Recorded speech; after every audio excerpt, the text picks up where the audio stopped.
জয় হরি বল বন্ধুরা, আজ আমরা যাব পালপাড়া মহোৎসব করতে। সবার প্রথমে আমরা সবাইকে নিয়ে চলে আসলাম দলপতিদের বাড়ি। তারপরে সবাই মিলে একসাথে ধুতি পরে চলে আসলাম গাড়ির কাছে। এই গাড়িটা নিয়ে আজকে আমরা মহোৎসব করতে যাব। আর আমাদের বসার জায়গা হলো ছাদের উপরে। হ্যালো গাইস, আমরা যাচ্ছি এখন। তারপরে ঠাকুরের নাম নিয়ে আমাদের গাড়িটা ছাড়া হলো।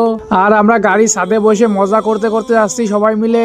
আর এর মধ্যেই চলে আসলাম আমরা চাকদায়। তারপরে চলে আসলাম পালপাড়ায়। তারপরে আমরা সবাই মিলে ডাঙ্কা কাশি বাজাতে বাজাতে যে বাড়ি অনুষ্ঠান হবে সেই বাড়ি ঢুকছি।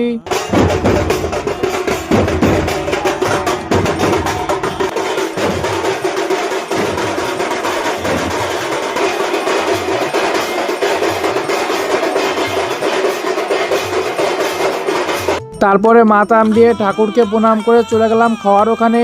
তারপরে খাওয়া দাওয়া শেষ করে সেই গাড়িতে আবার বাড়ির উদ্দেশ্যে রওনা দিলাম। তো বন্ধুরা, তোমাদের যদি এই ভিডিও ভালো লেগে থাকে তাহলে সাবস্ক্রাইব করতে কিন্তু ভুলো না।